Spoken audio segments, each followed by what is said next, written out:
ساتھ دوبارہ بریک کے بعد آپ کی خدمت میں حاضر ہوں۔ وضو کی آیت عرض کر رہا تھا جس میں ارشاد رب العزت ہے کہ بسم اللہ الرحمن الرحیم فاغسلوا وجوہکم، جب بھی کھڑے ہو نماز کے لیے اپنے چہروں کو دھو ڈالو۔ چہرے کی حدود رسول اکرم صلی اللہ علیہ وآلہ وسلم اور آل محمد علیہ الصلوۃ والسلام سے ہم نے لے لی۔ پھر اس کے بعد وَأَيْدِيَكُمْ إِلَى الْمَرَافِقِ، اور اپنے ہاتھوں کو اپنی کوہنیوں تک دھو ڈالو۔ اب یہاں پر مسلمانوں نے اختلاف کیا، روایات میں جس طریقے سے آیا ہے اس طریقے سے روایات کے اندر سے یہ قطعاً یہ ثابت نہیں ہوتا کہ مرافق جو ہے وہ اس کی طرف دھونا ہے، اور آیت بھی اس طریقے سے نہیں بتا رہی، اس لیے کہ لغت کے اعتبار سے بھی الا مع کے میننگ میں آتا ہے، یعنی جو ساتھ کے معنی ہیں، جیسا کہ ایتام کے اموال کے لیے لا تاکلوا اموالہم الی اموالکم، کہ تم قرآن مجید کی ہی آیت ہے کہ جس کے اندر ارشاد فرمایا گیا ہے کہ تم اپنے مالوں کو مت کھاؤ ان کے اموال کے ساتھ، یعنی تمہارے اپنے اموال کے ساتھ ایتام کے مالوں کو مت کھا لو۔ الہ یہاں پر مع کے معنی میں آیا ہے، اور یہاں پر وضو کی آیت کے اندر بھی جو الہ کے معنی ہیں وہ معیت کے ہیں کہ ایدیکم، اپنے ہاتھوں کو مرافق کے ساتھ دھو ڈالو۔ ایسا نہیں ہے، اور علماء کرام اگر دوسرے برادران کی جو روایات ہیں اگر الہ انتہا کے معنی میں ہو یہاں پر، تو انتہا کے معنی یہ ہوتے ہیں کہ الہ کا بعد جو جس طرف انتہا جس کی کہی جاتی ہے وہ اس کے اندر شامل نہیں ہوتا۔ ادھر وہ مرافق کو، اپنی کوہنیوں کو وضو کے اندر شامل بھی کرتے ہیں دھونے کے لیے، اور دوسرا الہ کو انتہا کے معنی میں بھی لے آتے ہیں۔ جب الہ کو انتہا کے معنی میں بیان کرتے ہیں تو اسی طریقے سے معیت کے ساتھ جو ہے وہ اگر معنی لیے جائیں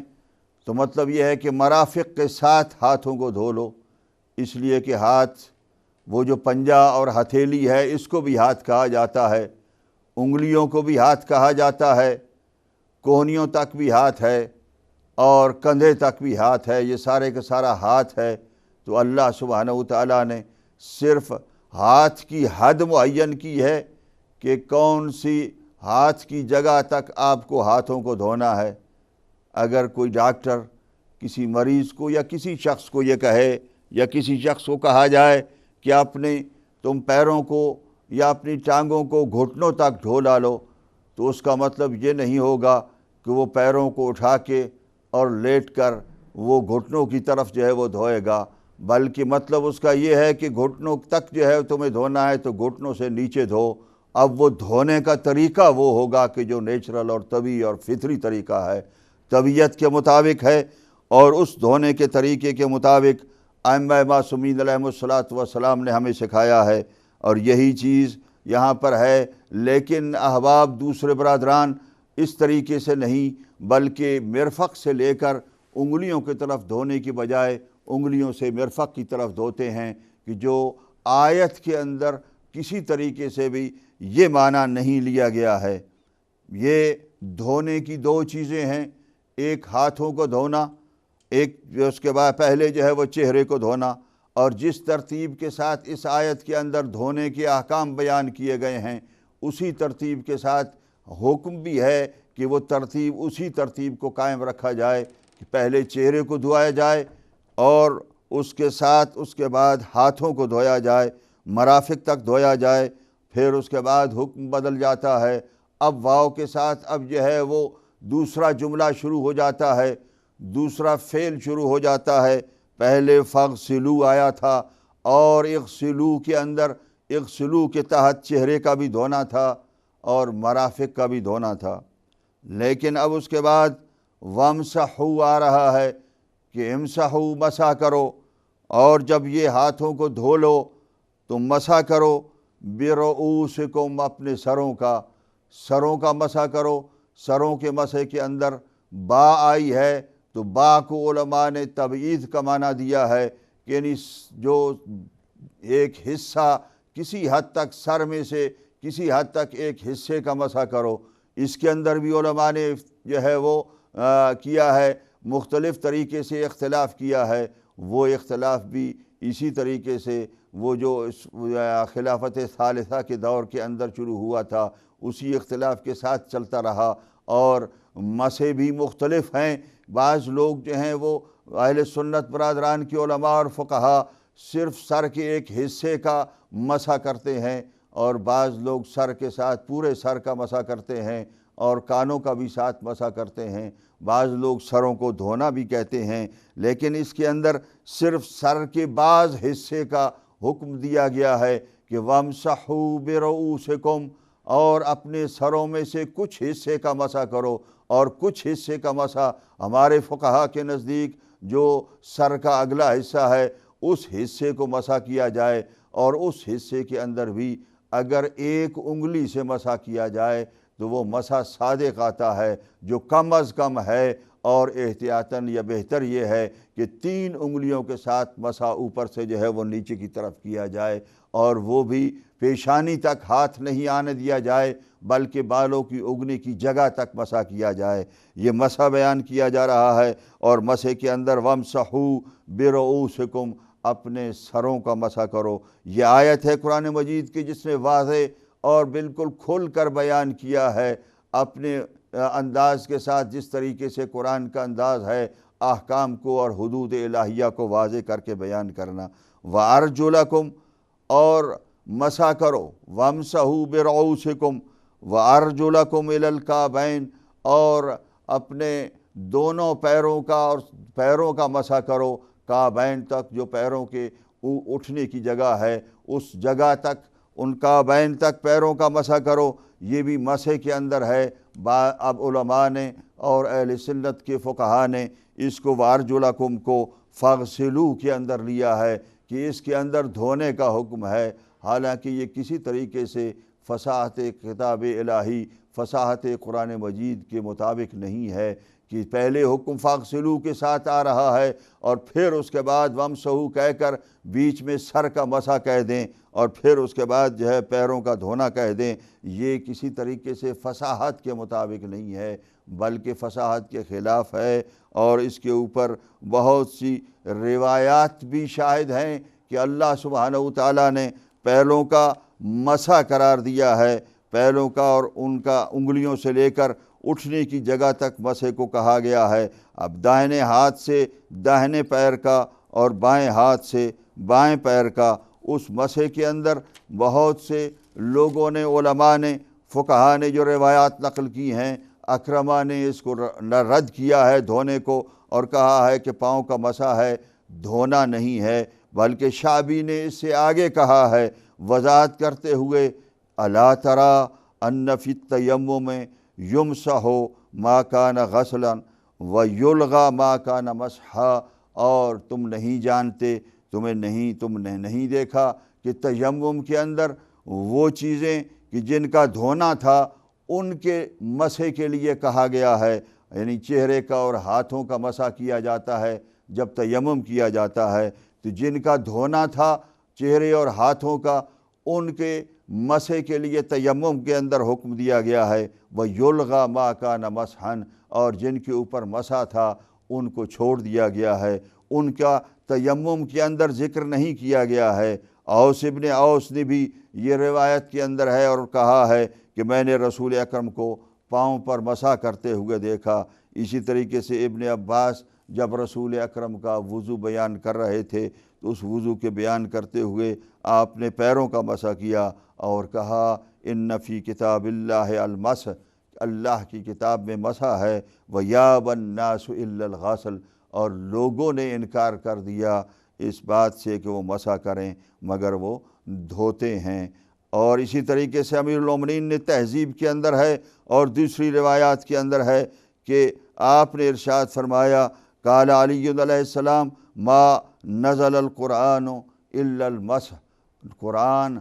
مسح کے ساتھ نازل ہوا تھا مسح کرنے کے حکم کے ساتھ نازل ہوا تھا، غسل کے ساتھ اور دھونے کے ساتھ نازل نہیں ہوا، لیکن لوگوں نے اس کو دھونا بنا لیا۔ عجیب بات یہ ہے، ایک عام انسان بھی سمجھ سکتا ہے کہ جب ایک دفعہ کسی شخص کو کہا جائے کہ فلاں شخص کی اور فلاں شخص کی عزت کرو، اور پھر اس کے بعد کہا جائے کہ فلاں شخص اور فلاں شخص کی توہین کرو یا اس کی عزت مت کرو، یعنی یہ کافروں کا نام لے کر، مسلمانوں کا نام لے کر کہا جاتا ہے کہ تم عزت کرو، اور پھر اس کے بعد کہا جائے کہ ان کی تکریم نہ کرو کہ جو کافر ہیں یا مشرک ہیں، تو اس وقت مشرکین کا حکم جب آتا ہے کہ تم کافروں کے احترام نہ کرو اور مسلمانوں کا اور مومنین کا احترام کرو، تو اب جو کافروں کو جو ہے وہ احترام نہ کرنے کے لیے جو کہا جا رہا ہے، مثلا نام لیے جا رہے ہیں، تو ان ناموں میں سے جو دوسرا نام ہو اس کے لیے کہا جائے کہ نہیں، اس کی بھی تکریم کے لیے کہا گیا ہے۔ اور یہ جو حکم ہے یعنی احترام نہ کرنے کا، یہ اس کے لیے نہیں ہے، بلکہ وہ احترام کے اندر کے جو پہلے آیا ہے وہ اس کے اندر شامل ہوگا۔ یہ اس طریقے سے کوئی بھی عقل مند، عربی تھوڑی بہت جاننے والا اس بات کو ماننے کے لیے تیار نہیں ہوگا۔ وَأَرْجُلَكُمْ إِلَى الْكَعْبَيْنِ، کہ تم کعبین تک اپنے پیروں کا مسح کرو۔ اس مسح میں بھی اختلاف کیا گیا، اور اس مسح کو بیان کرتے ہوئے بھی بہت سے لوگوں نے مختلف طریقے سے بیان کیا، مختلف روایات آئی ہیں، اور ان روایات کو ابھی بیان کرنے کا وقت نہیں ہے، لیکن اتنا عرض کروں گا کہ جو مشہور صحابہ اور اہل بیت اطہار تھے انہوں نے اس کو مسح کیا ہے، اور اس مسح کو بیان کرنے کے بعد جو ہے وہ وضو کا یہی پر جو ہے وہ ختم حکم ہو جاتا ہے۔ لیکن یاد رکھیے عزیزان گرامی، جو اللہ سبحانہ وتعالیٰ کا یہ واضح حکم ہے قرآن مجید کے ذریعے سے کہ مسح کیا جائے، صحابہ اور بہت بزرگ صحابہ میں وہ شامل ہیں، انہوں نے اس کو مسح کہا ہے، پیروں کا مسح کیا جائے۔ امام محمد باقر علیہ السلام، امام جعفر صادق علیہ السلام نے رسول اکرم کا وضو بیان کرتے وقت کبھی بھی یہ نہیں کہا کہ پیروں کو دھویا جائے، مسح ہی سکھایا ہے۔ اور اللہ کے رسول کی بات کو اگر مانا جاتا، اور رسول اکرم نے جس طریقے سے قرآن کے ساتھ اطرت کو رکھنے کے لیے کہا کہ متمسک رہنا قرآن کے ساتھ اطرت کو، اور اطرت کو بھی لیا جاتا اور ان کی اقوال کو لیا جاتا، تو قطعاً یہ بات نہیں ہوتی۔ یہاں تک کہ علی ابن ابی طالب کے لیے جو مسح کا قول مشہور ہے، اور جس کے اندر جو ہے وہ علی ابن ابی طالب کے لیے جو کہ رازی نے مفاتیح الغیب میں لکھا ہے کہ وَمَنِ اقْتَدَى فِي دِينِهِ بِعَلِيِّ ابن ابی طالب فَقَدْ اهْتَدَى، جس نے بھی دین کے اندر علی ابن ابی طالب کی اقتداء کی اور پیروی کی، اس نے ہدایت پائی۔ اور اس کے لیے دلیل یہ ہے کہ اللہ کے رسول نے ارشاد فرمایا، اللہم ادر الحق مع علی حیث ما دار، اے اللہ جدھر علی پھر جائیں حق کو اسی طرف پھیر دے۔ تو اس طریقے سے جب یہ وضو امیر المومنین نے بھی بیان فرمایا، معصومین علیہم الصلاۃ والسلام نے بھی بیان فرمایا، اور ہمیں اگر قرآن کے ساتھ قرآن کی آیات بھی یہ کہتی ہیں، قرآن کی واضح آیت نے وضو کا طریقہ بیان کر دیا، لیکن پھر بھی مسلمان اس وضو کو جو ہے وہ کسی نہ کسی طریقے سے اختلاف کے ساتھ دوسرا وضو اپنے قیاس اور رائے کے ساتھ مسلمانوں نے بنا دیا۔ نبی اکرم کے علم کے وارث، قرآن کے ساتھ قرآن کے بیان کے شریک ائمہ علیہم الصلاۃ والسلام نے جس طریقے سے وضو سکھایا، کافی کے اندر، فروع کافی کے اندر، التہذیب کے اندر، الاستبصار کے اندر، اور من لا یحضرہ الفقیہ کے اندر روایات مختلف الفاظ کے ساتھ موجود ہیں، اور بہت سی روایات ہیں جن میں ایک روایت میں آپ کی خدمت میں عرض کرتا ہوں، اور اس کے لفظ من لا یحضرہ الفقی کے اندر سے ہیں۔ قال ابو جعفر الباقر، امام باقر علیہ السلام نے جب پوچھا گیا ان سے وضو کے بارے میں، تو آپ نے ارشاد فرمایا الا احکی لکم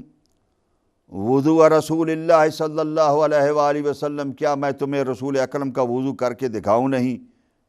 فقیل لہو، تو آپ کو عرض کی گئی کہ ہاں بلا یا ابن رسول اللہ، ابن رسول اللہ ہمیں بتائیے۔ فدعا بقاب فیہ شیء من ماء، تو آپ نے ایک برتن لیا، برتن منگوایا جس میں کچھ پانی تھا۔ فوضعہ بین یدیہ، آپ نے اس پانی کو اپنے سامنے رکھا۔ ثم حسر عن ذراعیہ، اپنی کلائیوں سے پھر کپڑے کو ہٹایا۔ ثم غفص فیہ کفہ الیمنی، اور پھر دائنا ہاتھ، داہنا چلو اس برتن کے اندر ڈالا۔ ثم قال، اور پھر ارشاد فرمایا ھذا اذا کانت الکف طاہرۃ، برتن میں اس طریقے سے ہاتھ ڈالنا یہ بغیر طہارت کے نہیں ہے، جب ہاتھ طاہر و پاک ہو تو پھر برتن میں ہاتھ ڈالنا۔ ثم غرف ملاھا ماء، اور پھر اس چلو کو اس برتن کے اندر سے بھرا اوپر اٹھا کر۔ ثم وضعہ علی جبہتہ، پھر اس پانی کو اپنی پیشانی پر ڈالا۔ پیشانی کے بعد ڈالنے کے بعد وقال بسم اللہ، آپ نے بسم اللہ فرمایا۔ وسیلہ علی اطراف لحیتہ، اور ثم امر یدہ علی وجہہ، اور اس کو اپنے چہرے کے اوپر جو ہے وہ آپ نے بہا دیا، داڑھی ریش مبارک کے اطراف کی طرف، اور پھر اپنے ہاتھ کو اپنے ظاہر چہرہ کے اوپر پھیر دیا۔ وظاہر جبینہ مرۃ واحدۃ، ایک مرتبہ اپنی پیشانی کے اوپر اور چہرے کے اوپر اس ہاتھ کو پھیر دیا، اور پانی سارے کا سارا جب پہنچ گیا تو اب اس کے بعد پھر آپ نے دوبارہ ثم غمس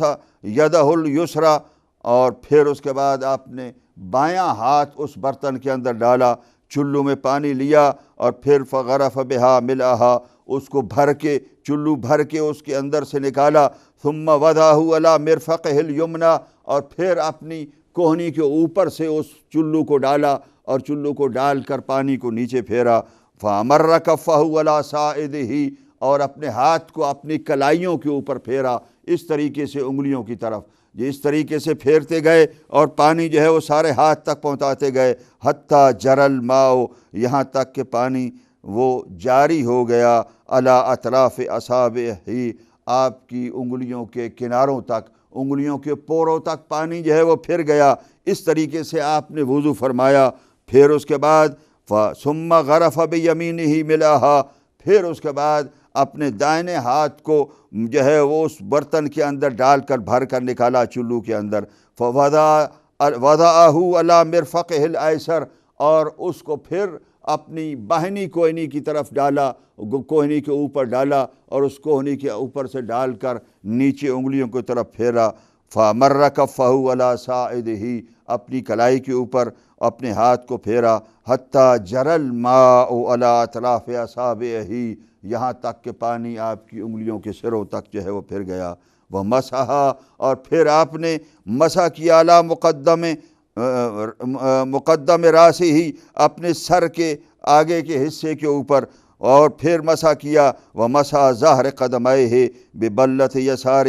وبقیۃ بلۃ یمناہ، اور وہ کہ جو اپنے ہاتھوں کے دائیں اور بائیں ہاتھ کے اندر جو تری وضو کی موجود تھی، اسی طریقے کے ساتھ اپنے داہنے پیر کا دائیں ہاتھ سے مسح کیا، اور بائیں پیر کا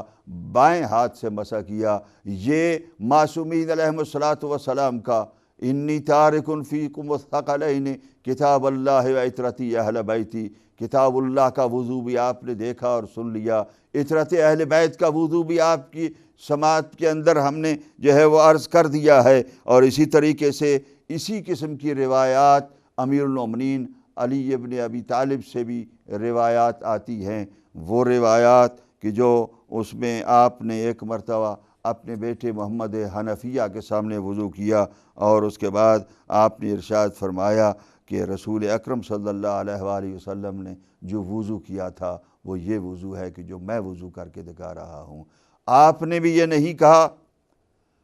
کہ میں جو وضو کر رہا ہوں وہ وضو رسول اکرم نے کیا تھا۔ امام محمد باقر علیہ الصلوۃ والسلام نے بھی فرمایا کہ میں تمہیں رسول اکرم کا وضو بتاتا ہوں۔ وہ جو رسول اکرم نے وضو کیا تھا وہ بتا رہے تھے، اور اس طریقے سے نہیں فرمایا جس طریقے سے خلیفہ ثالث کی عبارت کی روایت کی عبارت ہے کہ جس طریقے سے میں نے وضو کیا ہے ویسا رسول نے وضو کیا تھا۔ نہیں، امام محمد باقر علیہ الصلوۃ والسلام بھی بیان کرتے ہوئے یہ ارشاد فرما رہے ہیں کہ جس طریقے سے رسول اکرم نے وضو کیا تھا اسی طریقے سے میں نے وضو کیا ہے۔ اور اسی طریقے سے علی ابن ابی طالب بھی ارشاد فرما رہے ہیں کہ جس طریقے سے رسول اکرم نے وضو کیا تھا وہ وضو میں آپ کو بتا رہا ہوں، محمد حنفیہ کو وضو بتاتے ہوئے۔ کاش کہ مسلمان امیر المومنین کی، اہل بیت اطہار کی اور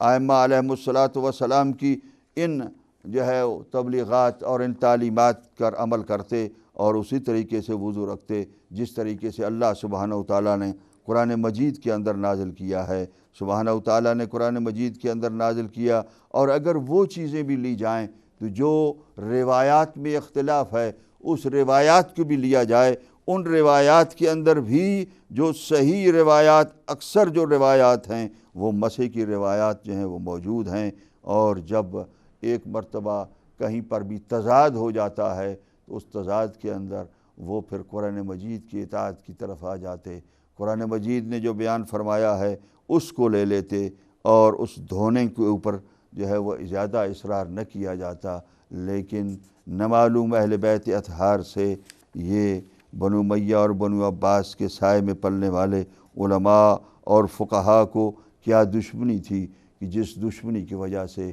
وضو بھی مسلمانوں کا مختلف کر دیا۔ کاش کہ اس قسم کی قیاس اور رائے کی جو ہے وہ باتیں نہ ہوتی اور وضو مسلمانوں کا ایک ہوتا، اس لیے کہ وضو اگر حدود اللہ سے تجاوز کیا کسی نے، وضو جس طریقے سے اللہ سبحانہ و تعالیٰ نے ارشاد فرمایا ہے، یا شیعہ ہو یا سنی ہو کوئی بھی ہو، اگر وہ وضو نہیں کرتا ہے، اس طریقے سے وضو نہیں کرتا ہے تو وہ اللہ کی اطاعت نہیں ہے، معصیت ہے، بلکہ اسی طریقے سے ہے جس طریقے سے کوئی آدمی 3 رکعت نماز 4 رکعت پڑھ لے اور پھر کہے کہ میں مغرب کی نماز پڑھ چکا ہوں، یہ صبح کی 2 رکعت کی بجائے 3 رکعت پڑھ لے، اور پھر اس کے بعد یہ کہے کہ میں صبح کی نماز 3 رکعت پڑھتا ہوں، حالانکہ وہ بھی رکعت میں رکوع اللہ کو کیا، سجدہ اللہ کو کیا، قرات اللہ سبحانہ و تعالیٰ کی قرآن مجید سے کی، لیکن وہ صبح کی نماز نہیں ہوگی، کچھ اور ہوگا، وہ 4 رکعت مغرب کی نماز نہیں ہوگی، وہ کچھ اور ہوگا۔ اسی لیے اللہ سبحانہ و تعالیٰ نے وضو کی آیت مجھے اور آپ کو سمجھائی، اور اس طریقے سے واضح طریقے سے سمجھائی کہ اور اس وضو کے اندر اگر ہم اللہ کے حدود کے پابند نہیں رہیں گے، اپنی مرضیوں اور اپنے قیاس کے ساتھ وضو کریں گے تو یقیناً شیعہ ہو یا سنی برادر ہو، کوئی بھی مسلمان ہو، اگر اس کے مطابق وضو نہیں ہے تو اس کا وضو درست نہیں ہے، اور اگر وضو نہیں ہے تو اس کی نماز نہیں ہے، وہ نور نہیں بنتا، وہ اس دوسرے نور کے لیے جسے نماز کہا جاتا ہے، اور جو نماز قرۃ عین مومن کہا جاتی ہے، معراج مومن کہی جاتی ہے، وہ معراج مومن کے اندر داخل نہیں ہوگا، وہ ایک مومن کی آنکھوں کی ٹھنڈک جو نماز ہے وہ نماز نہیں بنے گی، وہ نماز نہیں ادا ہوگی۔ اللہ سبحانہ و تعالیٰ سے دعا ہے کہ اللہ کے حدود کو اسی طریقے سے ہمیں ادا کرنے کی سبحانہ و تعالیٰ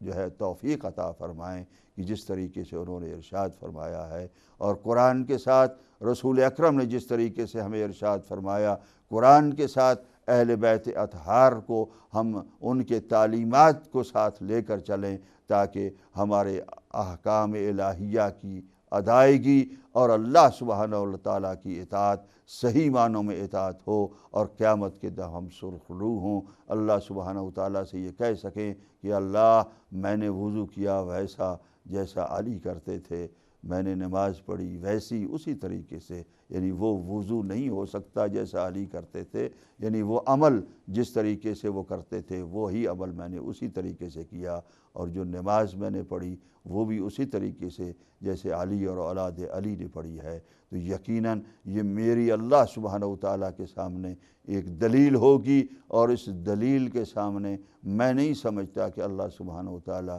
مجھے سزا دیں گے۔ میں اس یقین پر اللہ سبحانہ و تعالیٰ کی اطاعت کرتا ہوں، اور ہر مومن، ہر شیعہ اسی یقین کے ساتھ اللہ سبحانہ و تعالیٰ کی اطاعت اور فرما برداری کرتا ہے۔ ہمیں اس اطاعت اور فرما برداری کی اللہ سبحانہ و تعالیٰ توفیق عطا فرمائیں۔ ربنا تقبل منا انک انت السمیع العلیم۔